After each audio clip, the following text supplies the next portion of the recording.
സത്യം, ഈ ഖുർആനിന്റെ പരിശുദ്ധമായ ആയത്തിന്റെ ബർക്കത്തുകൊണ്ട് അവന്മാർ ഈ ദുനിയാവിൽ അനുഭവിക്കും. അത് യാതൊരു സംശയമില്ല. ആഖിറത്തിലും അവർക്ക് നാണം കെട്ട ശിക്ഷയായിരിക്കും. ഖുർആൻ കൊണ്ടുള്ള കാര്യമാണ്. ആവശ്യമില്ലാതെ മുഅ്മിനീങ്ങൾക്കിടയിൽ ഫിത്നയും ഫസാദും ഉണ്ടാക്കുന്നവർ ആരായാലും ഏത് ദിക്കിൽ നിന്ന് വന്നായാലും ഏത് കോലത്തിൽ നിന്ന് വന്നായാലും ശരി, നോട്ട് ചെയ്ത് വെച്ചിട്ട് റെക്കോർഡ് ചെയ്ത് വെച്ചിട്ട് എല്ലാവർക്കും മെസ്സേജ് ചെയ്ത് തരും. ഇ.പി. അബൂബക്കർ ഖാസിം ഇങ്ങനെയാണ് പറഞ്ഞതെന്ന് യാതൊരു പ്രശ്നമില്ല. എല്ലാവർക്കും അൽഹംദുലില്ലാഹ് പറഞ്ഞു തരും. കാരണം എനിക്ക് എപ്പോഴും മറുപടി പറഞ്ഞുകൊണ്ടിരിക്കാനൊന്നും പറ്റൂലല്ലോ, എപ്പോഴും മറുപടി പറയാൻ പറ്റൂല. അപ്പൊ ഞാൻ ഇന്ന് പോലെ ഒരു തീരുമാനം എടുത്തു. ഇൻഷാ അല്ലാഹ് ഇപ്പൊ ഏറ്റവും ബുക്കിംഗ് അൽഹംദുലില്ലാഹ് പ്രസംഗിച്ച് അങ്ങ് തീർക്കുക. ഇനി ഈ കാസർഗോഡുള്ള പരിപാടി ഞങ്ങൾ നിർത്താൻ ഒരു തീരുമാനം ഞാൻ ഇന്ന് എടുത്തിട്ടുണ്ട് ഇൻഷാ അല്ലാഹ്. അതുകൊണ്ട് പുതിയ ബുക്കിംഗ് ആരൊക്കെ തന്നെ വിളിച്ചിട്ട് ഞാൻ വന്നിട്ടുണ്ട്. ദയവ് ചെയ്ത് പുതിയ ബുക്കിങ്ങിന് വരെയും വേണ്ട, വിളിക്കുകയും വേണ്ട. ഇൻഷാ അല്ലാഹ് വരുന്നുമില്ല. കുറെ പരിപാടി ഏറ്റിട്ടുണ്ട്, അതങ്ങനെ എങ്ങനെയുള്ള തീർക്കുക, അതാണ് എന്റെ ലക്ഷ്യം. കാരണം വെറുതെ എന്തിനാ അപമാനിതനാകേണ്ട കാര്യമില്ലല്ലോ. ഇല്ല, അപമാനം ഞങ്ങളിപ്പോ തെക്കൻ കേരളത്തിൽ ഇവിടെ വന്ന് ഞങ്ങൾ നിങ്ങളുടെ അപമാനം കേൾക്കേണ്ട കാര്യമില്ല.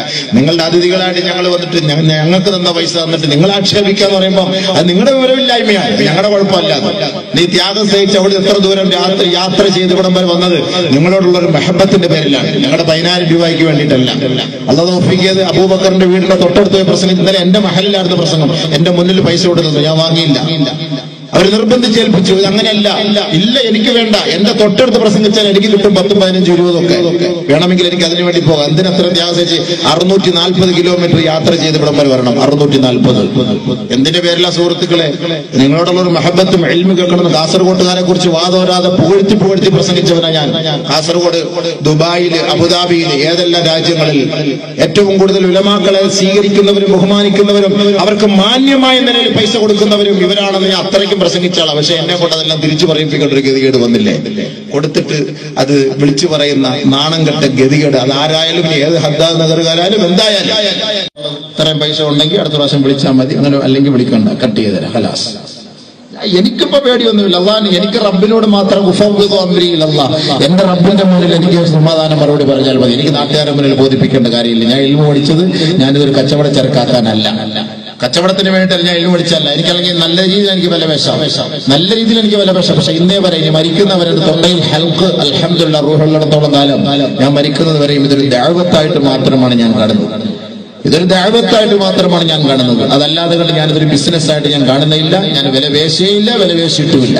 അൽഹംദുലില്ലാഹ് അതാണ് എന്റെ പോളിസി. അത് തന്നെയാണ് ഞാൻ കണ്ട കാസർഗോട്ടുകാരോട് എനിക്ക് പറയാനുള്ള എന്റെ ഒരു ഇന്നത്തെ സാഹചര്യത്തിൽ ഇന്നത്തെ വന്നുപോയ ഈ വാർത്തകൾക്ക് മറുപടിയായിട്ട് എനിക്കിത് പറയാനുള്ളൂ. അതിന് ആരായാലും എന്തായാലും തീർന്നിട്ടില്ല. 2 ദിവസം ഇനി ഇങ്ങനെ കടന്ന് ഈ വിഴുപ്പ് പണ്ട മലക്കലായിരിക്കും. 2 ദിവസം. പിന്നെ ഇതിനകത്ത് ഗ്രൂപ്പ് കളികളുണ്ട്.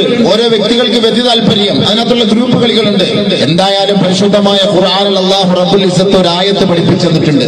ഇന്നല്ലദീന യുഹിബ്ബൂന അൻ തശീഅൽ ഫാഹിഷതു ഫില്ലദീന ആമനു ലഹും അദാബുൻ അലീമുൻ ഫിദ്ദുനിയ വൽ ആഖിറ.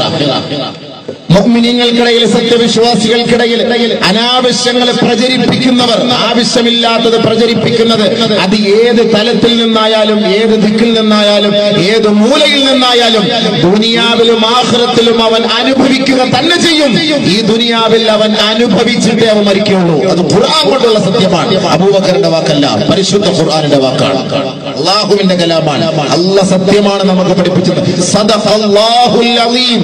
ഖുർആൻ ആയത്ത് ഓതിയിട്ട് അല്ലാഹ് പറഞ്ഞത് സത്യമാണ്, വാസ്തവമാണ് എന്ന് നമ്മൾ പറയുന്നുവെങ്കിൽ ആ പരിശുദ്ധ കലാമാണ് പറയുന്നത്. മുഅ്മിനീങ്ങൾക്കിടയിൽ അനാവശ്യങ്ങൾ പ്രചണ്ഡമായ പ്രചാരം ഇളക്കിവിട്ട് ഗ്രൂപ്പുകളുടെ പേരിൽ പാവപ്പെട്ടവരെ കരിവാരി തേക്കുന്നതിന് നല്ല നിലയിൽ വിഭവ സമൃദ്ധമായ ഭക്ഷണങ്ങൾ, തീന്മേശ നിറയെ കരയിലും കടലിലുമുള്ള ഭക്ഷ്യസാധനങ്ങൾ മുഴുവനും നിറത്തിവെച്ച് അതിഥികൾക്ക് വയറ് നിറച്ച് മനസ്സും വയറും ഒരേപോലെ നിറപ്പിച്ചു കൊടുക്കുന്ന ആളുകളാണ് കാസർഗോട്ടുകാർ. അത് കൊടുത്തിട്ട് വിളിച്ചു പറഞ്ഞാല് ഛർദിച്ചിട്ട് എടുത്ത് തിന്നത് പോലെയാണ് സംഭവം. പോയില്ലേ സംഭവം? നമ്മളിത് കൊടുത്തിട്ട് ഞങ്ങളുടെ ഉസ്താദ് ഞങ്ങളുടെ വീട്ടിൽ വന്ന് തിന്നു. അയാൾ കോഴിക്കാല് നല്ലപോലെ കടിച്ചു തിന്നു. അയാൾ അങ്ങനെ തിന്നു ഇങ്ങനെ തിന്നു എന്ന് വിളിച്ചു പറഞ്ഞാല് എന്തായാലും നബി സല്ലല്ലാഹു അലൈഹി വസല്ലം തങ്ങൾ പറഞ്ഞു, ഛർദിച്ചിട്ട് അത് തിന്നവനെ പോലെയാണ്. പ്രഭാഷണത്തിന് നമ്മളെ വിളിച്ചു, പ്രഭാഷണം നടത്തിയ പ്രഭാഷണത്തിൽ അവർ തീരുമാനിച്ച ഹദിയ, അതാണ് അതിന്റെ അർത്ഥം. ഹദിയ അവർ കൊടുക്കുന്ന ഒരു ഹദിയ. അത് എത്രയാണോ? ഞാൻ പ്രസംഗിച്ചിട്ട് എന്റെ പോക്കറ്റിൽ കൊണ്ട് ഇരുട്ടിൽ കൊണ്ടുവച്ചു. 2 ദിവസം കഴിഞ്ഞാൽ ഞാൻ എണ്ണി നോക്കുന്നത്. 2 ദിവസം കഴിഞ്ഞാൽ എണ്ണി നോക്കാം. 2 ദിവസം ഞാൻ സാധാരണ പ്രസംഗം കഴിഞ്ഞിട്ട് ഉടനെ പോയി കാറിനകത്ത് വെച്ച് എണ്ണി ലൈറ്റിട്ട് ഞാൻ നോക്കാറില്ല. ഞാൻ അങ്ങനെ നോക്കാറില്ല. രണ്ട് നമ്മുടെ KB മുഹമ്മദ് സാഹിബ് ഉണ്ടല്ലോ, ഞാൻ ഇവിടെ വന്ന് പ്രഭാഷണം നടത്തിയിട്ടുണ്ട്. അദ്ദേഹത്തിന് അറിയാം എനിക്ക് എത്ര രൂപ തന്നിട്ടുണ്ടെന്ന്. എനിക്ക് എത്ര രൂപ അതൊക്കെ അദ്ദേഹത്തിന് തന്നെ അറിയാമല്ലോ, ഒരു കണക്കാണല്ലോ.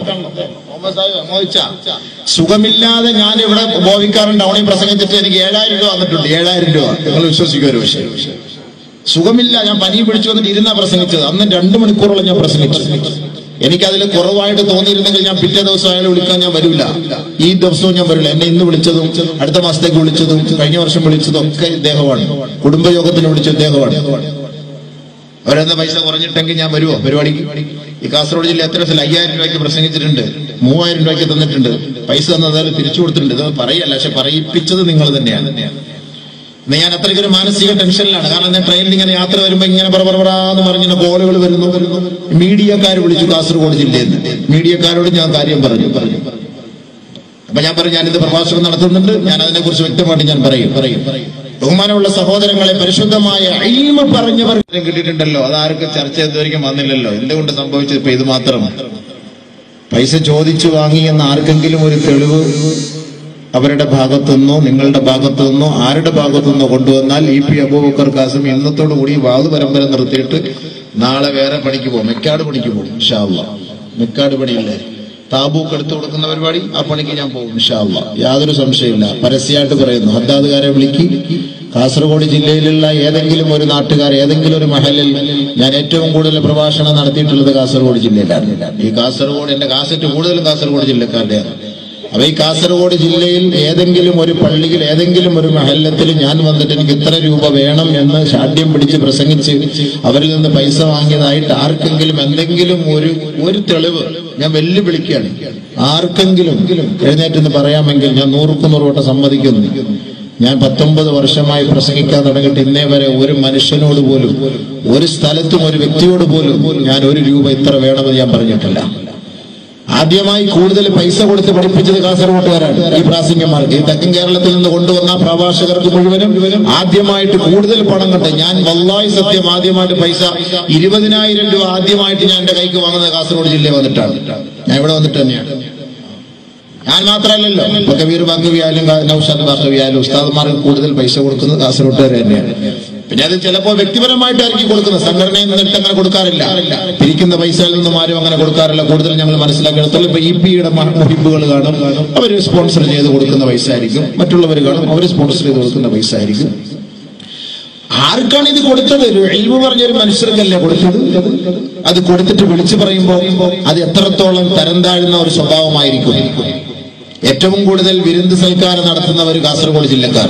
ഏറ്റവും കൂടുതൽ 1 ലക്ഷം രൂപ ലൈറ്റിന് ചെലവ്, 3.5 ലക്ഷം രൂപ സൗണ്ട് സിസ്റ്റത്തിന് ചെലവ്, 3 ലക്ഷത്തോളം രൂപ സ്റ്റേജിന്റെ ചെലവ്, തോരണം കെട്ടാനും കൊടി കെട്ടാനും അലങ്കാരത്തിനും എത്രയോ ലക്ഷം രൂപ. മന്ത്രിയെ കൊണ്ടുവന്ന് 3 ദിവസം 2 ദിവസം താമസിപ്പിച്ചതിന് 8 ലക്ഷം രൂപ ചെലവ്. അതെല്ലാം ഇവിടെ കണക്കുണ്ട്. അതൊന്നും പക്ഷെ വരുന്നില്ല, വന്നിട്ടില്ല.